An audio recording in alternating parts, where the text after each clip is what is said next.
In italiano esistono 3 tipi di periodo ipotetico e qui sul canale abbiamo già parlato dei primi 2, il periodo ipotetico della realtà e quello della possibilità. Oggi ci concentriamo sull'ultimo periodo ipotetico, il periodo ipotetico dell'irrealtà. Ciao a tutti, io sono Stefano e sono un insegnante di italiano per stranieri. Prima di tutto, benvenuto, benvenuta o bentornati sul mio canale, è davvero un piacere avervi qui. Se non mi conoscete, io sono Stefano e faccio video sulla lingua italiana e anche viaggi in giro per l'Italia. Quindi, se non volete perdere i video futuri, vi consiglio di iscrivervi al canale e attivare la campanellina. E anche, se per favore, potete lasciare un mi piace sotto a questo video. Mi aiuterà tantissimo e mi aiuterete a far crescere il mio canale. Come vi ho detto all'inizio, nel video di oggi parliamo del periodo ipotetico dell'irrealtà. Però qui abbiamo già parlato del periodo ipotetico della possibilità e della realtà. Quindi se non avete visto quel video, che vi lascio qui e anche sotto in descrizione, vi consiglio di guardare prima quel video e poi tornare su questo qui, così che potete capire bene come funzionano tutti i periodi ipotetici. Oggi quindi parliamo del periodo ipotetico dell'irrealtà. Però prima di parlare del periodo ipotetico forse dobbiamo fare una piccola ripetizione del congiuntivo. Infatti il periodo ipotetico si forma utilizzando il congiuntivo trapassato, che a volte non è proprio facile da ricordare. Quindi per questo motivo cerchiamo di ripeterlo insieme, non vi preoccupate, non è così complicato. Il congiuntivo trapassato si forma con il verbo essere o il verbo avere, quindi il verbo ausiliare al congiuntivo imperfetto più il participio passato. Quindi se noi vogliamo coniugare per esempio il verbo fare al congiuntivo trapassato, diremo che io avessi fatto, che tu avessi fatto, che lui o lei avesse fatto, che noi avessimo fatto, che voi aveste fatto e che loro avessero fatto. Ovviamente il verbo fare richiede avere, perciò scegliamo un verbo che normalmente richiede essere, come ovviamente il verbo andare. E in questo caso diremo che io fossi andato oppure andata, che tu fossi andato, andata, che lui fosse andato, che lei fosse andata, che noi fossimo andati o andate, che voi foste andati o andate e che loro fossero andati o andate. E ora che abbiamo ripetuto il congiuntivo trapassato, siamo pronti per parlare del periodo ipotetico dell'irrealtà. Infatti noi lo chiamiamo dell'irrealtà perché presentiamo l'ipotesi come qualcosa di irreale, ma irreale in che senso? Irreale nel senso che noi non possiamo cambiarla. Infatti noi stiamo parlando di una cosa che è successa nel passato e che ormai non possiamo cambiare, non c'è niente che possiamo fare per cambiare questa situazione. Infatti la conseguenza nel periodo ipotetico dell'irrealtà non è qualcosa che può avvenire, purtroppo non può avvenire perché non possiamo cambiare il passato e quindi la nostra ipotesi è irreale, cioè non potrà mai cambiare. Il periodo ipotetico dell'irrealtà si forma con il se più il congiuntivo trapassato più il condizionale presente o passato. Questa è una grande differenza perché per esempio col periodo ipotetico della possibilità noi possiamo scegliere solo un condizionale, il condizionale presente. Qui invece noi possiamo scegliere il condizionale presente o passato. E questo perché? Beh, perché la conseguenza potrebbe avvenire nel presente oppure nel passato. Ora vediamo alcuni esempi così capiamo meglio. Per esempio possiamo dire: se avessi studiato di più ieri, oggi saprei fare l'esame. Se avessi studiato di più ieri, oggi saprei fare l'esame.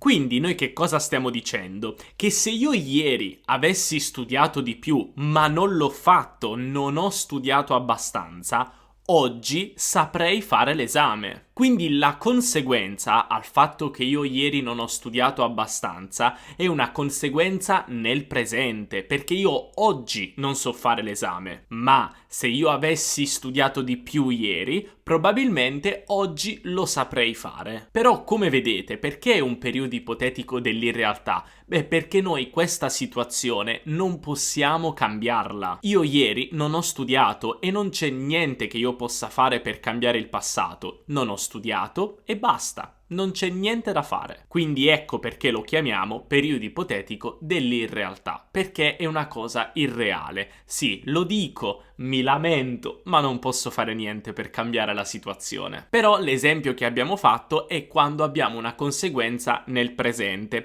Che cosa succede invece quando abbiamo una conseguenza ancora nel passato? Per esempio, se avessi studiato di più ieri, avrei saputo fare l'esame stamattina. Se avessi studiato di più ieri, avrei saputo fare l'esame stamattina. Quindi questa frase è molto simile a quella che ho detto prima, l'unica differenza è il momento della conseguenza.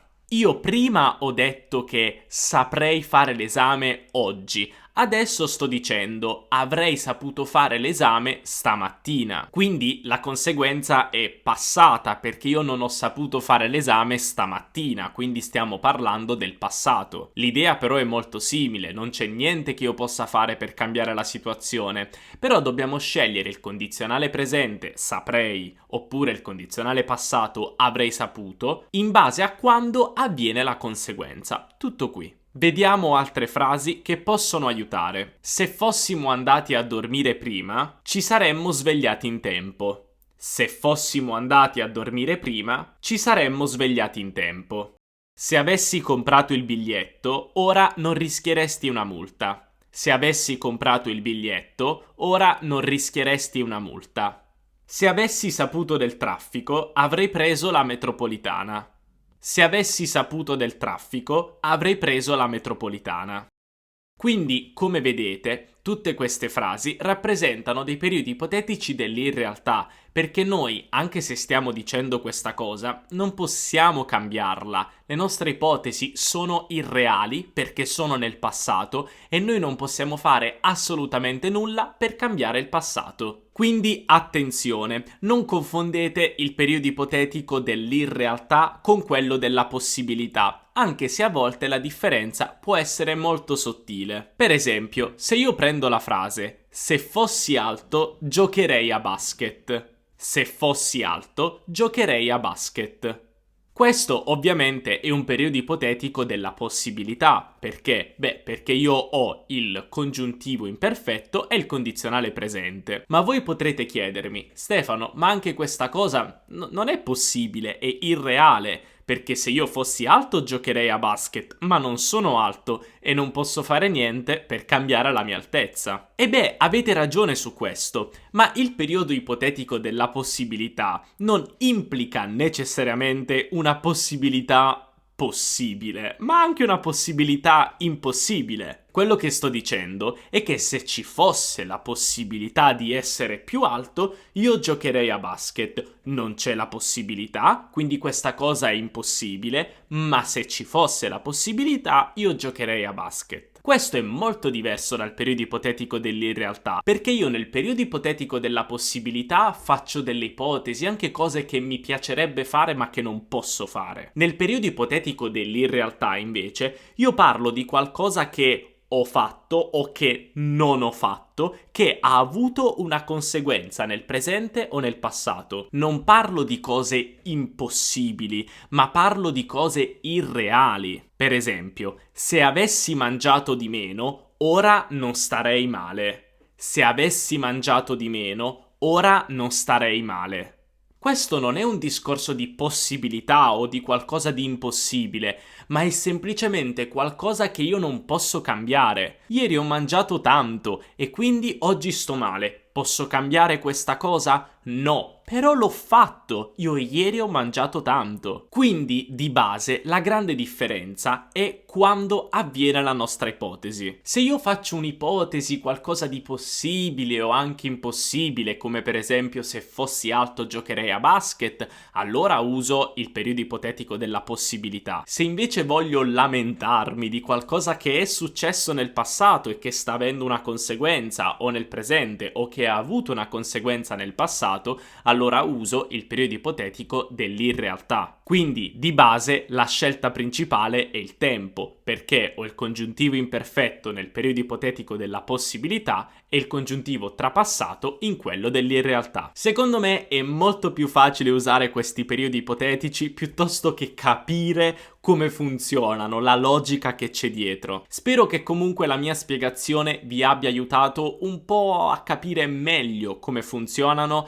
e quali sono le differenze tra questi due. Ma come sempre, se avete delle domande, fatemelo sapere qui sotto nei commenti e io risponderò il prima possibile. E se questo video vi è piaciuto e volete supportare il mio canale, non dimenticate di lasciare un bel like e iscrivervi al canale e anche attivare la campanellina per non perdere nessun video futuro. E non dimenticate che se volete rimanere aggiornati su tutti i nuovi contenuti e quello che faccio in giro per l'Italia, andatemi a seguire su Instagram Teacher Stefano, dove pubblico sempre nuovi contenuti e storie e sono sicuro che vi piaceranno. Noi per il video di oggi abbiamo finito. Un abbraccio dall'Italia. Ciao!